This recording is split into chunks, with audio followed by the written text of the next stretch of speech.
eendbekdier is een van die vreemdste diere op aarde. Hy het 'n snavel soos 'n eend, 'n stert soos 'n bewer en gewebde voete soos 'n otter. Wat hom ekstra spesiaal maak is dat hy 'n soogdier is wat eiers lê.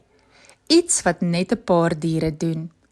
Die mannetjie het selfs 'n giftige spoor op sy agterpoot, maar hy gebruik dit net om homself te verdedig. Eendbekdiere leef in riviere en strome in Australië en hulle gebruik hul sagte snavel om kos soos wurms en garnale in die modder op te spoor. Hulle is skaam, swem stil in die water en slaap in holtes langs die oewer. Hierdie dier is 'n regte natuurraaisel, half voël, half soogdier en heeltemal wonderlik. Platie eendbekdier.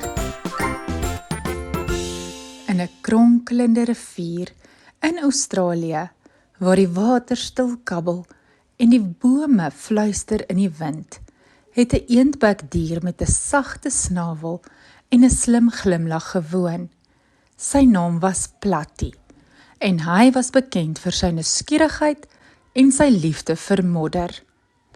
Elke oggend glip Platie uit sy gaatjie langs die oewer, trek sy gewebde voete reg en duik in die water met 'n plons.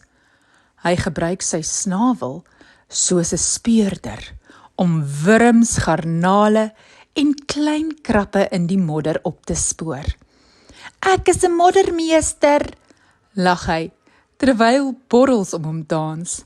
Maar eendag ontdek Platie iets vreemds. 'n blink klippie met merke daarop. "Dis 'n kaart," fluister hy, "'n modderkaart." Hy besluit om die geheime roete te volg, al kronkelend deur die rivier, onder boomwortels en oor rotse. Langs die pad ontmoet hy Bibi, die blou reier, wat hom waarsku. "Pas op vir die stroomversnelling, dit kan jou kaart wegspoel." Maar Platie hou vas aan sy ontdekking en saam met Bibi swem hulle verder. Hulle kom by 'n modderpoel vol borrels. Platie steek sy snavel diep in en plop, daar is 'n ou bottel met 'n briefie binne. "Welkom by die Moddermuseum," lees hy. "Hier bewaar ons die stories van al die waterdiere." Platie en Bibi glimlag. Hulle het nie net 'n kaart gevolg nie, hulle het 'n skat ontdek. Die museum was vol modderafdrukke, snavelvorms en selfs 'n model van Platie se eie gaatjie. Toe die son sak, swem hulle terug, stadig en gelukkig. Platie het geleer dat sy gewoond is, modder sniffel, stil swem en snavel speur, hom gelei het na iets wonderliks.